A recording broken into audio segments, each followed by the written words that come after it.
José Ciaba Serrate, ¿Cómo estás, Carlos? bienvenido. Gracias. Lo primero que me gustaría escuchar es tu reflexión sobre la elección de los Estados Unidos en general. Sí. No solamente, no necesariamente tenés que circunscribirte a tu especialidad, que es la economía. Sos un gran observador de la vida pública en los Estados Unidos desde hace muchos años.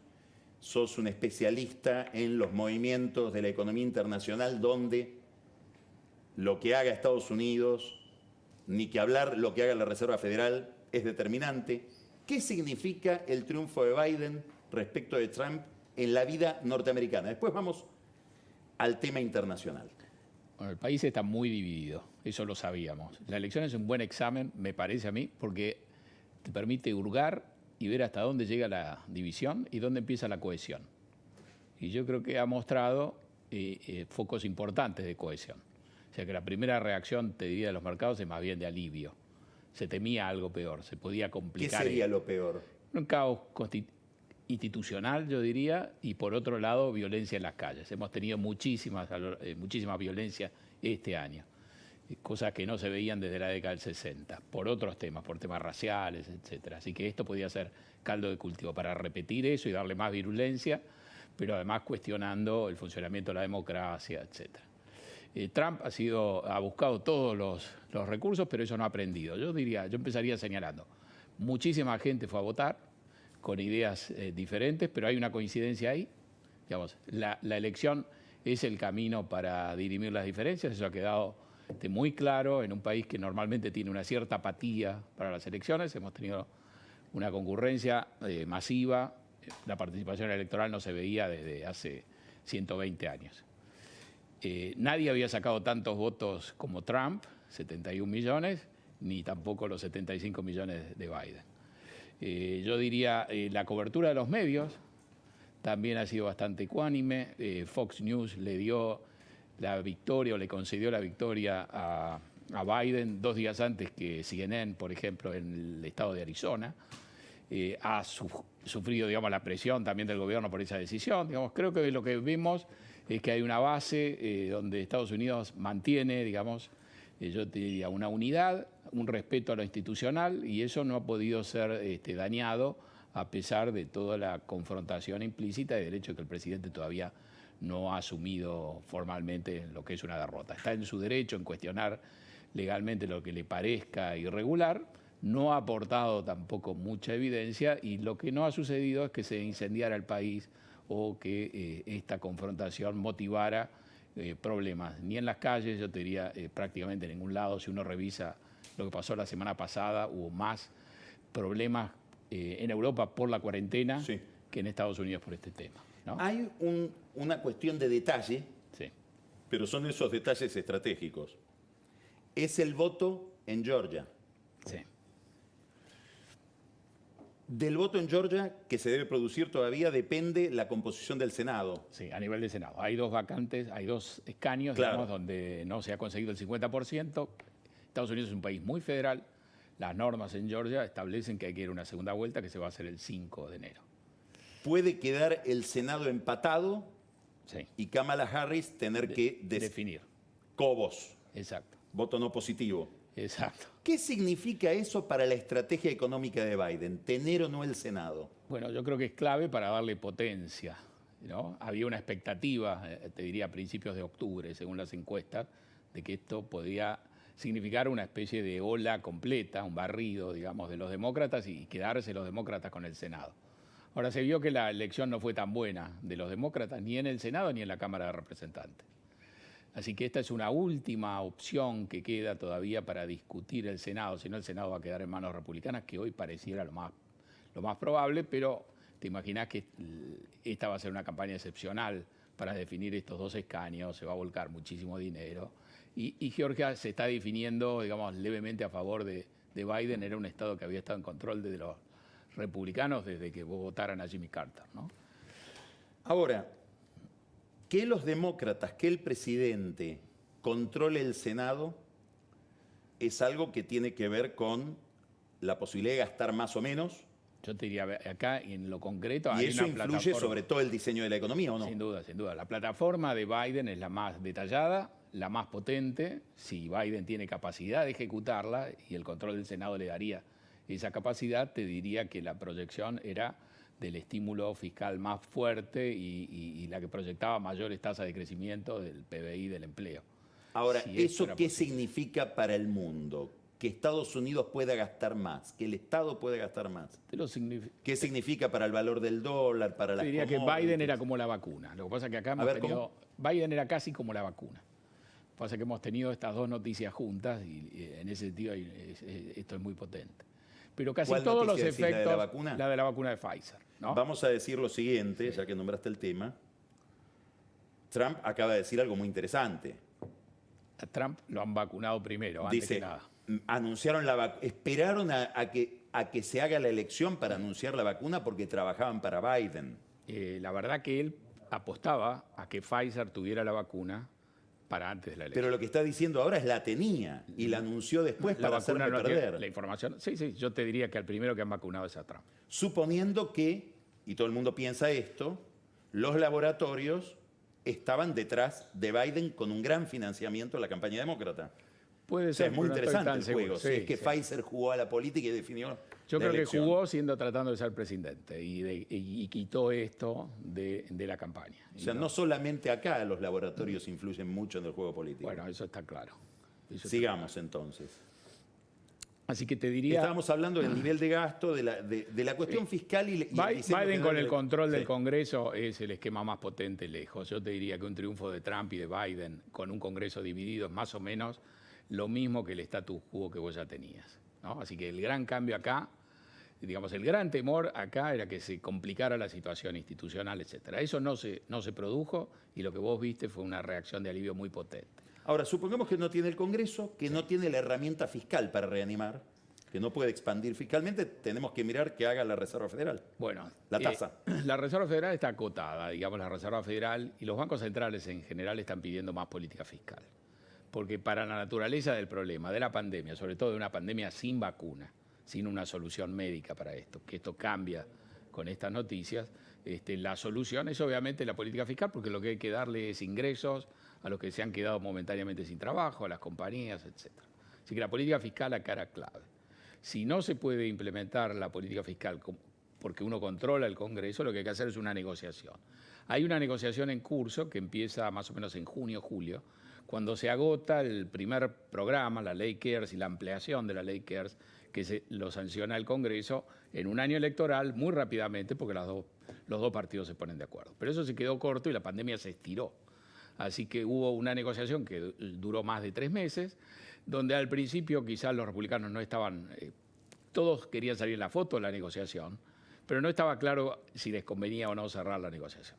Cuando las encuestas en octubre empiezan a dar claramente mal para Trump, Trump tiene un interés en que se haga esta negociación. Nancy Pelosi, que es una mujer muy veterana, manejaba esto en términos tales que yo diría... Que ha perdido bancas, ¿no? Ha Como perdido, presidenta ha hecho- de, exacto, de- exacto. de Hay un la Cámara de cortocircuito Representantes. dentro del Partido Demócrata que yo te diría que es el ala extrema del Partido Demócrata a Sí, través sí, California, sí. de Ocasio Cortez, quien está haciendo más presión hoy en día sobre Biden, ¿no? Sobre a quién tiene que nombrar, etc. Pero volviendo a este tema, yo diría en las últimas 2 semanas tenía alineado a Trump con el discurso del Partido Demócrata en aras de buscar un programa fiscal rápido y grande, y la oposición surgió del Senado republicano. Fue el Senado republicano el que frenó esto, a pesar de que Trump... Le pasa como no Alberto con necesitaba. el procurador. Bueno, están todos estos problemas ahí jugando, porque además en Estados Unidos cada uno tiene que defender su banca y tiene que estar muy interesado en saber qué es lo que le pide o qué es lo que necesita su electorado. Si No cierra José para Sciaba tuviera que apostar por la identidad del nuevo secretario del Tesoro, sí. ¿quién crees que El nombre que más suena, pero hay que desconfiar a veces de eso, vos tendrás más experiencia, es Lael Brainard, que es Sí. una gobernadora de la Reserva Federal. Sí. Ese es el nombre que más suena. Hay muchos otros nombres, casi todos con algún paso por la Reserva Federal. Roger Ferguson, Sarah Raskin. ¿Qué significaría? Yo te diría algo, básicamente había un gran temor de que se eligiera a Elizabeth Warren. Yo creo que nunca estuvo Es decir, alguien representando... Sí, sí, muy antibancos. Muy antibancos Muy anti-Wall y Street. muy, digamos, del ala extrema, que creo que es el que le ha hecho hacer una mala elección a los diputados, ¿no? Lo lógico es Que que es lo que Biden- le reprochan a Pelosi, un discurso muy radicalizado, que dice, Exacto. perdimos en muchos lugares por no ir al centro. y no identificar bien la separación Yo sigo entre comparando Biden... con la Argentina, ¿no? Sí, sí. Hasta Cristina cierto Alberto. punto tiene validez. A veces uno se pasa de rosca, pero en el fondo la política esencialmente es lo mismo. Ahora, mirá el mapa mundial a la luz de este resultado. Biden presidente, ¿qué cambia en la política global y en la economía global? Yo diría, básicamente, si lo más conflictivo era este choque con China, la relación va a ser muy dura. Si vos veías la plataforma de Elizabeth Warren cuando podía ser candidata, era mucho más dura que con Trump. Pero lo que cambia es la manera, me parece, de encarar esta relación. Básicamente, creo que los demócratas van a volver a un diseño que va a descansar en una coalición internacional para contener a China. Vas a usar una buena relación, una mejor relación con Europa y vas a aprovechar el estado de nervios alterados que tienen todos los vecinos de China, sobre todo en los últimos 6 meses, porque China ha sido muy agresiva en los últimos 6 meses con escaramuzas militares en India, con problemas en el mar del sur de China, con mucha agresividad en Hong Kong, e inclusive con la capacidad de aplicar la ley de seguridad en Hong Kong, y lo que antes se discutía en Hong Kong ahora se empezó a discutir en Taiwán. Entonces yo creo que se va a mantener la relación con China en términos relativamente tirantes, con la idea quizá de desarmar un negocio que se armó durante muchos años, donde se fundieron las líneas de producción.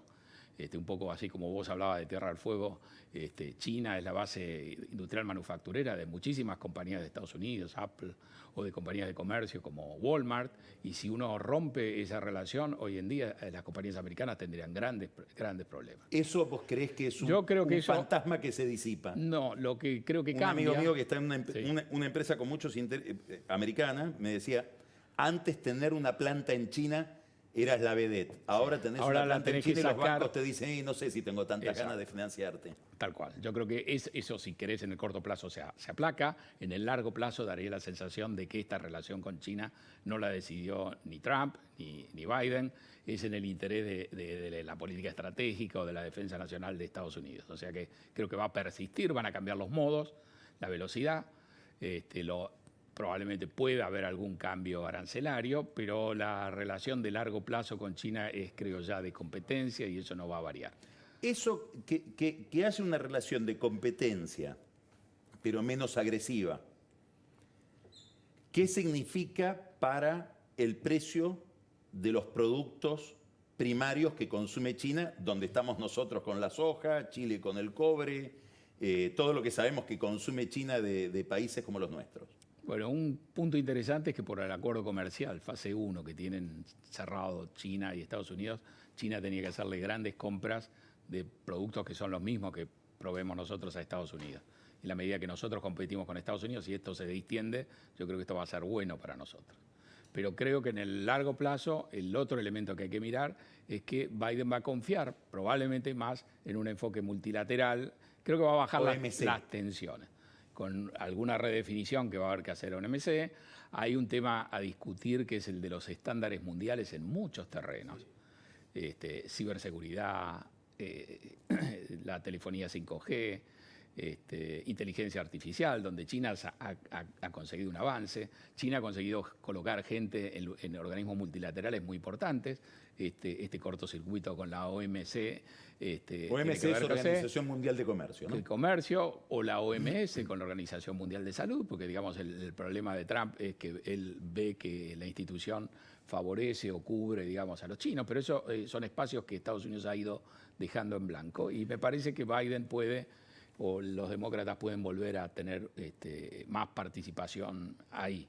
A nosotros nos afecta básicamente, mirado en el trazo muy grueso, 1, precio de las commodities, 2, tasa de interés internacional a cualquier país como el nuestro, ¿no? Sí, te diría el valor del dólar, por empezar. El valor del dólar. Biden es te hacía la comparación con la vacuna. En el Biden, en el cliché, que eso puede cambiar mucho, es un sustituto de dólar libre. Digamos, Trump es dólar fuerte, Biden es dólar libre. Eso depende de muchas políticas y si no sabemos cómo va a estar conformado el Senado es muy relativo, porque eso va a depender de la conformación del Senado. Pero esta visión más multilateral de Biden es probable que tenga que ver con dólar más débil, y ese dólar débil es el que te facilita mejores condiciones, sobre todo en términos de los precios esperados de las materias primas. Si le agregás la vacuna, y podemos volver a pensar en el mundo tradicional, ahí hay también una posibilidad. Hoy hemos visto una suba fuerte, por ejemplo, en el petróleo. Es decir, que también, por lo de Pfizer. Por lo de Pfizer. Por la combinación. Por la idea de salir de la pandemia y no tener que convivir con una enfermedad con todos los protocolos que veníamos hasta ahora. José, la Argentina está en los escarceos iniciales de una negociación con el fondo. Sí. Al final del camino, digamos, en la vida real es una negociación con la Secretaría del Tesoro. Al final se define ahí. Al final sí. Pero no, digamos, no al final. Hay una parte que tenés que cerrar ahí. Una vez que cerrás ahí, tenés que ir al plano técnico. Ahora ponete desde un secretario del Tesoro de un gobierno demócrata como el de Biden. Biden, que es un presidente, hay que destacar esto. Conoce la región. Probablemente sea el que más conoce la región de la historia de Estados Unidos. No sé si de la historia, pero los últimos años seguro, ¿no? Y es difícil encontrar a alguien que haya tenido... Plan Colombia, en Centroamérica. Relaciones con México, 13 viajes. Hoy me acordaba del 2014. Clave en la relación de Obama con Cuba. Sí, cuando Biden en el 2014 en un momento le dice a la Argentina las cosas que tiene que hacer. Le empieza a decir, nos deben 500 millones de dólares, creo una cifra menor. Todavía había que arreglar el Club de París. Entonces, en Santiago de Chile, lo estaba buscando hoy y no lo encontré. Pero Biden lo que le dice a la Argentina es, tienen que arreglar con el CIADI los 4 o 5 casos que Kicillof fue a arreglar, había que arreglar el tema de Repsol y YPF, había que arreglar un tema con el Banco Mundial más bien menor, un tema con el fondo por los dibujos raros que se habían hecho con la estadística, y había que arreglar el Club de París, que vos viste. Todo ese programa se ejecutó en muy poco tiempo, lo ejecutó Kicillof. Y esto abortó cuando la Corte Suprema en Estados Unidos no tomó el fallo de Griesa, y ahí Argentina pateó el tablero. Ahora, Trump le dice a la Argentina, eso que acabas de hacer, actualizame esa agenda de Biden. Va a ser más cómodo hacerlo con Biden que si lo dijera Trump, ¿no? Quizá el problema es que nos conoce. Digamos, a ver. Fíjate, no sé si has leído, yo lo he leído más acá que en Estados Unidos, a Larry Fink como probable candidato a secretario del Tesoro. Y casi todas las... Larry Fink, aclararemos, es el titular líder de BlackRock, que nos conoce bien y sí. Ha tenido un trato y una relación con nosotros en el proceso de negociación de la deuda, que a priori uno podría decir no salió nada mal para Fink, la negociación en sí.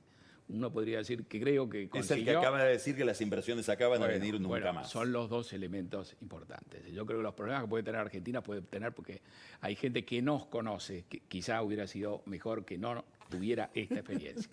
Y la experiencia no es mala. Nos conocen demasiado y que eso es un problema. Eso va a haber que arreglarlo. Yo creo que a nivel de Biden va a ser más fácil, pero Biden es el presidente, no se va a dedicar a esto. Va a ser importante qué rol le da Kamala Harris, a quienes designa en el para área manejar este tiempo en el área de Latinoamérica, y yo creo que fundamentalmente los problemas que ha tenido Argentina en la relación internacional los últimos años no los ha causado el resto del mundo, sino ha sido más bien de hechura nuestra. Este mal humor de Fink ni siquiera tiene que ver, a mi juicio, con la negociación en sí. La negociación terminó como cabía pensar, pero Argentina después defeccionó porque se cerró la negociación, lo que los acreedores esperaban, que Argentina fuera capaz de sostener una historia y que se valorizaran los títulos argentinos, y eso fracasó de una manera terrible, estrepitosa. Así que te diría que me parece que tenemos que recuperar la confianza afuera de que somos capaces de organizar y de manejar nuestros asuntos. Pensá que el BID, hemos perdido el BID porque no nos pusimos de acuerdo con Brasil. José, muchísimas gracias. A vos. Interesantísimo el cuadro. Gracias. Gracias. Ahora vamos a un corte y enseguida viene Pancho Olivera con un tema que es la pandemia, pero dentro de ese tema una preocupación muy especial, la vuelta a clase de los chicos. ¿Cuándo se normaliza la educación en la Argentina? Préstele atención a Pancho, es un tema que nos interesa muchísimo a todos y especialmente acá en el programa. Ahora vamos a un corte mirando a un Biden viejo. Biden 1982, senador, hablando de la posición que debe tener Estados Unidos en la guerra de Malvinas. Mírelo, ya volvemos.